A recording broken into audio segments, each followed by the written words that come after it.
Hello and welcome to the Rogers TV COVID-19 show. I'm Carol Merton, and before I welcome our guest today, I would like to share a few thoughts with you.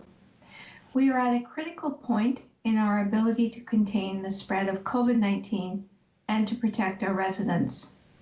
Our hospitals in Grey Bruce are admitting very sick COVID-19 patients to the ICU beds, and our healthcare system in Ontario is being stretched to its limits.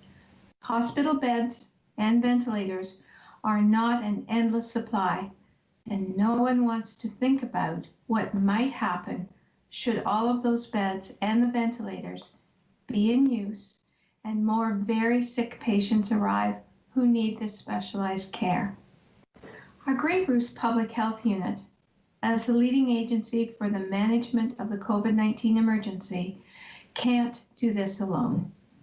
They need, and in fact are pleading with us, to work together with them.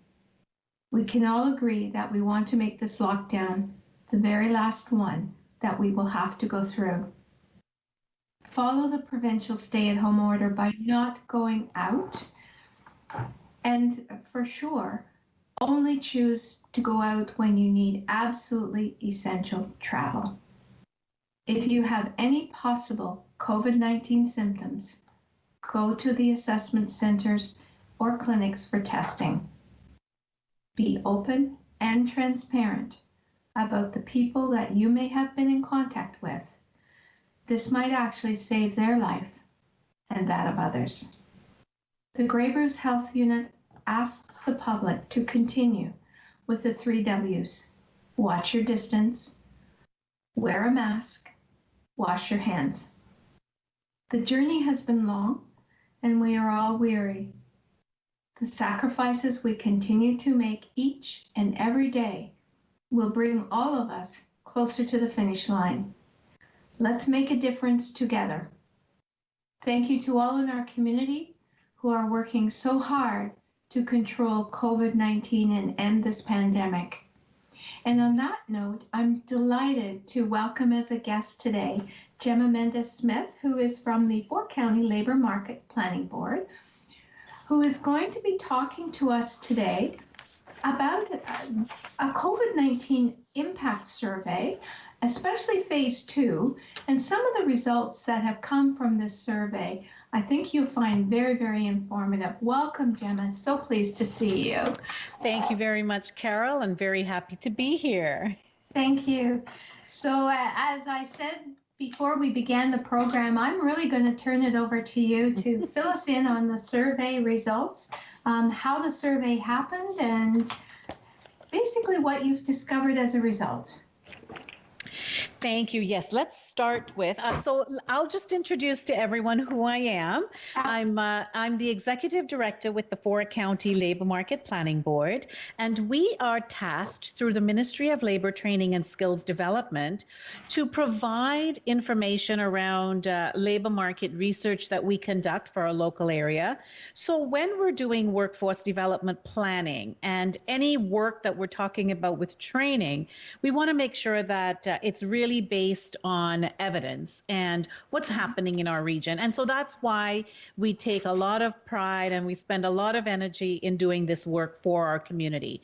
We see it as part of, we see it as part of what we do to help our residents make good career choices, and of course our businesses in telling us more about what skills they need so we can really develop strong programming to support our local economy. Just refresh my memory. The 4 counties, then, do you mind naming who they Absolutely. Bruce, Grey, Huron, and Perth. And luckily, when we collect our labor market information, it is also the region for our economic region in that the Statistics Canada and the Government of Canada has identified. So when we're pulling data and we talk about our economic region, it includes those 4 counties as well. Other economic regions might include some other places that don't belong to that local region. So we're very fortunate that way as well.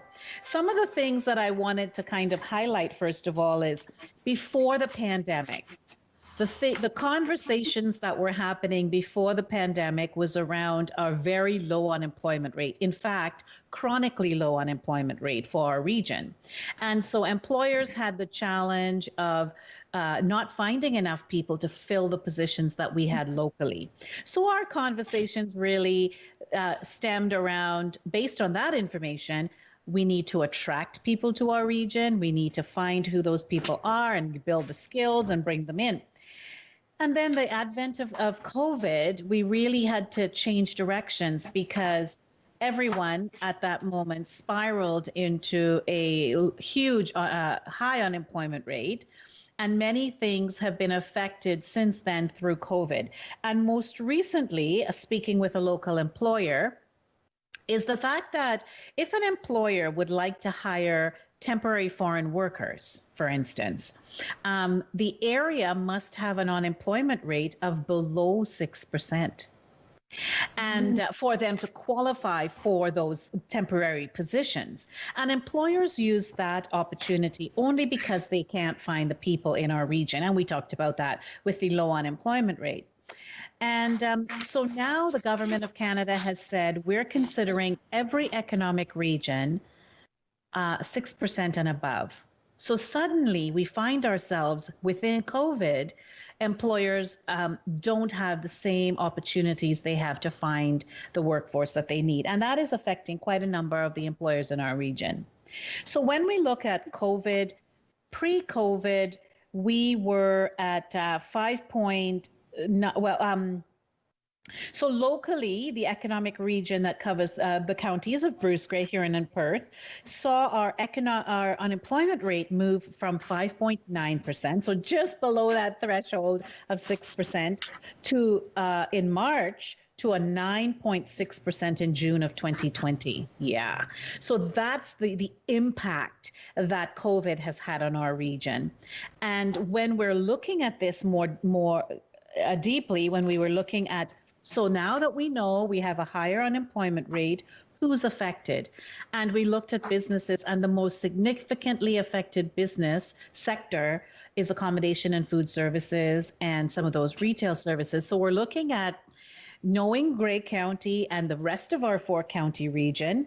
We're looking at tourism and hospitality businesses that was significantly impacted by this. And with I would say with decreases of up to upwards of 9,000 employees within that COVID period. When we did some calculations between February of 2020 and December of 2020, there was a decrease of about 9,000 employees in that particular operating sector. So businesses are suffering through COVID-19, and we know that our workforce and our region is as well. And so the reason why that's why we pivoted very quickly when COVID hit. We had to change some of the work we were doing because a lot of the work we were doing was driven on previous data. So data that talked about, the unemployment rate and what does that mean for your region. And suddenly COVID decided, well, I guess the province decided COVID shut everything down.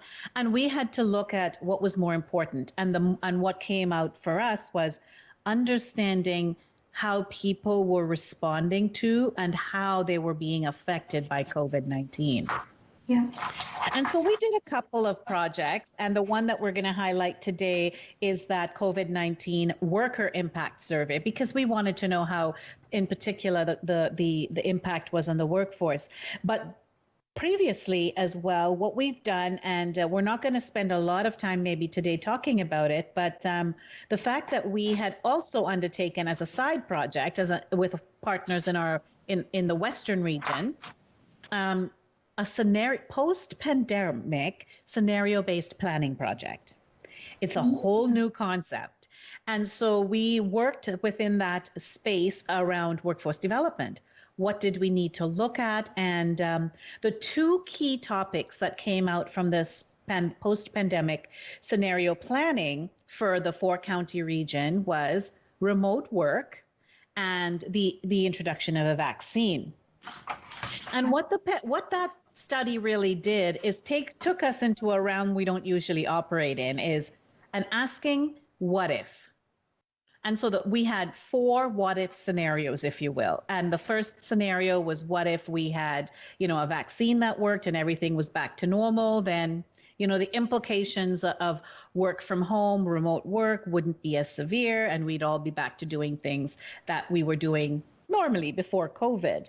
And then we looked at the severity and the impacts of each of those activities together. And the last one being, if we didn't have a vaccine that worked, and if we had to move to this remote work scenario. And that has brought some very interesting thinking around the table. And we recently, based on that research, we recently spoke with an employer who wanted to also think about that scenario-based planning. And what we look at is, what if you're back to 30%, or what if you're 70%? What does that mean for your workforce? Where will you find that workforce? And what are the strategies you might look at? And as we develop these scenarios, when any of those things become a reality, we have something to start at.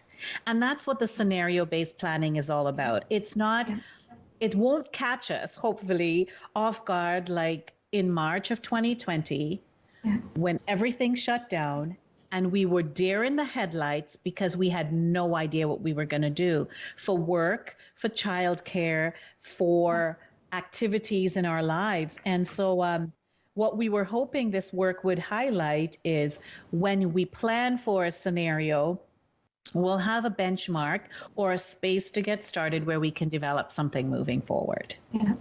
And it's interesting, and I think how productive to spend the time planning around scenarios.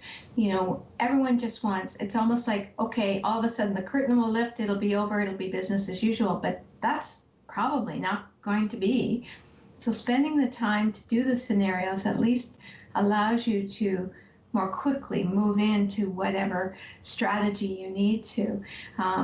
We've been so focused on just dealing with the pandemic and pivoting to cope, but you're actually moving forward with thinking about moving out of the pandemic and having strategies. Absolutely. Or the other thing is, what if we don't move out as quickly as we thought we could? Or what if we don't move out to an extent at all? And we don't want to be caught unawares or on not thinking about what that could mean for our future. And so we certainly, and while our work is really in the forum of workforce and planning and development and how will businesses respond, what I would like to invite people to think about is just do it on a more broad focus. Think about it. What are the things that could affect you as an individual, your family, your community, and think about what are the steps that you could take depending on how severe the response is. And just before we get into the worker impact survey, one of the things that we wanted people to think about as well is, what could remote work look like? And we've heard that term a lot, Carol. Yeah. We've heard the word around, working from home, making sure that you as employers, allow people to work from home as much as they can. And we feel it's important as a workforce planning board to understand our economy, to know if that's something that could work in our region, right? Yeah. It's really important for us to get the data and the information so we can start planning. And when we look at the makeup of our economy, the question that as a workforce planning board, we would like to answer through this research piece that we're going to be doing this 12-month period is, can our economy sustain remote work? To what extent will it do that? And what are the changes we're going to see across the board? What are the changes we're going to need to see for skills in our workforce? Yes. What are the changes we're going to need to see for what staff or workers might need to be able to do that confidently? And so we have some questions that I think we need to have answered as our community moves forward. We've been doing what we can do, and because we have to, but if we're going to do this long range, what are the impacts, what are the implications, and what do we need to plan for to effectively be a remote work region? Whole different model, whole different Yes. model. Yeah. So just a quick question around that before we get into the other information. In part of your evaluation, will you be looking at worker satisfaction, how working remotely feels and whether they feel, because we've heard about isolation and we've heard about those challenges.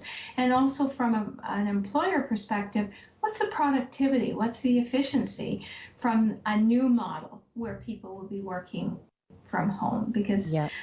it's different. And I didn't know if that would be something you would be evaluating as you go along as well. I think it would be important that we do, because if the expectation is that we are going to move into a more remote work situation, then I need to, as an employer, need to understand how confident my workforce is in doing that. I will throw it out there, Carol, that my response to the question is, I really prefer to work in the office. It's my choice to like. Working in the office gives me some it keeps me focused, and there are no distractions. And I hats off to the people who have young families and they're doing both. I'm lucky. I call myself lucky because I have the ability to work safely from the office. I am in my own office, and we have all PPE that we need to provide for our staff. Where I live, internet access isn't always reliable. And so if I'm working from home, I may not have cell service if I'm working from home, so I can't answer calls. If I'm working from home, I may not have internet access. So my productivity definitely wanes when I'm working from home in my personal situation. And those are the questions we do need to have answered, right? Sure. It's interesting you bring that topic up, because that's something that we did ask about in our worker impact survey. And I'll get to more of those responses at the end. So we'll definitely address that before we end today. But as we look into the worker impact survey, we felt that it was really important for us to hear schools are shutting down, schools had shut down, daycare, so people, particularly families with young children, how is that impacting your ability to provide and continue to perform? So in the second, and just so the listeners know, we have two surveys, phase 1 and phase 2. We did not combine those reports, so there are two reports on our website at planningboard.ca. And I'm sharing with you today the results, the key findings from the report, the phase 2 report. We had over 380 individuals that responded to that particular survey across the 4 counties. And we had a completion rate of about 90%. So people were very interested in making sure that they had a say. And while we would have loved to hear from more people, we really appreciated the over 380 people that responded to this survey. Our survey respondents were more likely to be female at 83% of our respondents, and 29% of our respondents were between 35 and 44-year-olds. So we had those females and that key working age at 35 to 44-year-olds. So part of that could have been the partnership that we had, and we worked very closely with the Bruce Gray Children's Alliance and the Poverty Task Force and the Income and Employment Security Group. So lots of work went into this with people who felt that this was of value. And we really appreciated the partnership with Jill Umbach and Caroline from the United Way. They really put this out there to get the responses and making sure that, and actually they've continued to interact with the results to make sure we're using it as we're building additional plans. So, we wanted to ask people about the employment characteristics, and the majority, 58% of our respondents, were working full time.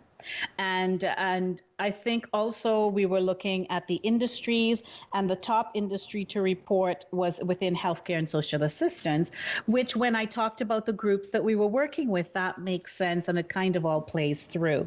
But we know that there are some people we may not have heard from but I'm almost thinking that their responses wouldn't be dissimilar to what we collected in these responses. Mhm. And one immediate impact of COVID-19, which has potential to impact businesses and workers long term, is and here's that topic again, is the extent to which people are able to work from home.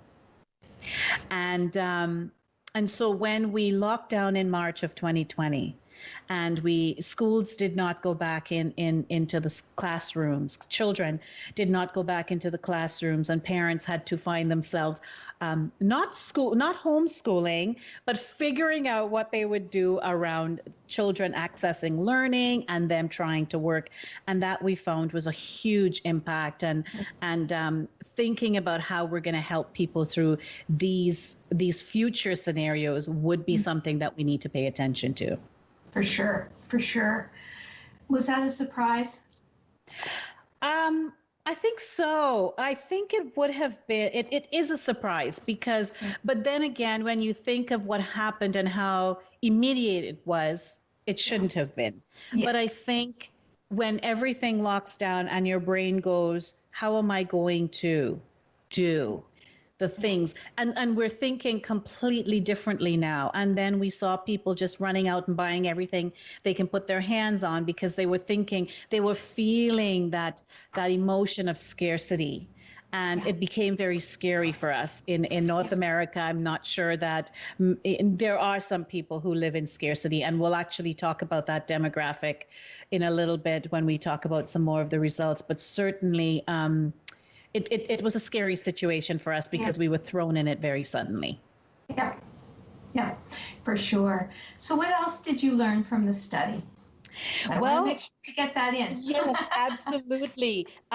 Changes. So when we looked by October, November, we had approximately 30% of our respondents indicated that their employment was being impacted. And so we wanted to, so I'm working from home temporarily, 20% of our respondents said that. And 67% of our respondents are saying, I am still working in my usual pace of work. Now, that's not surprising because of the makeup of our economy and their abilities to find work after the crisis. And the respondents were asked about the extent to which they agree that they feel confident in their ability. And 46% felt strongly that they would find work after the pandemic. But some of the things that we really wanted to pay close attention to were those meeting those financial obligations.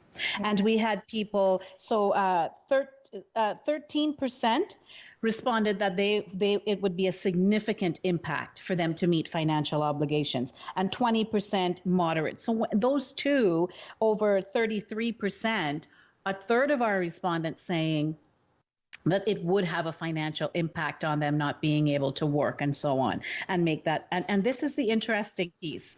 37% and 52% saying that they were concerned about their physical and mental health.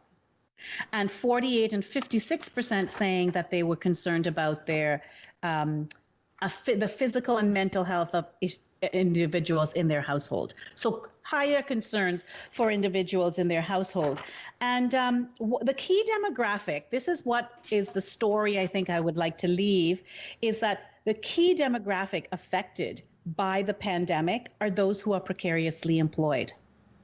And precarious, yeah. Precarious employment is when someone is working on unpredictable hours. They're working part-time and not by choice. And so they are affected. They have varying schedules that they can't depend on. And those we consider, as identified by StatsCan, precariously employed. And so we have, and here's who's falling into that: younger workers who have lower educational attainment, and also 1 in 4 of our respondents said they had at least one dependent in their care. And this is the demographic for those precariously employed. Precariously employed individuals most likely had part-time and were self-employed during COVID. They lost work due to COVID, and they had their ability to meet financial obligations impacted by COVID. And here are the last two that I wanted to leave with you, which is really interesting. We talked about this. less likely to report being able to work from home.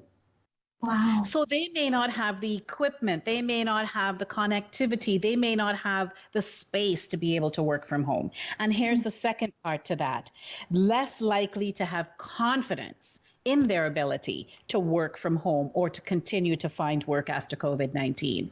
And these are the individuals that are most significantly impacted by COVID-19 in our communities, Carol. And so we did some work around precarious employment, and we're going to continue this work in the next 12 months, where we want to talk about people who are precariously, we want to highlight it in non-data. And so we want to say to people, this is the face of precarious employment in our region. And so for the next 12 months, we'll build on some of these data that we collected in the Worker Impact Survey and the precarious employment research that we did to show who people are in our community that are precariously employed, and we need to put supports in place to make sure that we can stabilize them in our community. So what you're really describing is, by doing this information, the impact survey, it's helping you to target particular areas where the emphasis has to be in the future to be able to help them be successful. Like it's really helped identify those particular groups. Absolutely. And the prevalence of precarious employment in the 4-county region is another body of work that we have just completed. When you read that, Carol, people in our 4-county region will see where we are compared to the province. And more importantly, I hope the conversation and the thought process goes to, what do we need to do? Why is this happening in our community, and what do we need to do to address the individuals, the families, and the children that are affected by precarious employment in our region? For sure, lots of work to do. I can't believe our time has already gone. I would love to have you come back again and fill us in even more, especially about precarious work, and just to increase the information about all that you've discussed relating to precarious work. Gemma, thank you. Thank you. This information is excellent. Thank you also to our viewing audience for joining us today. Please join us again to learn more about programs, resources, and services available to you and to your family. Please take care, stay safe, care for each other. Thank you.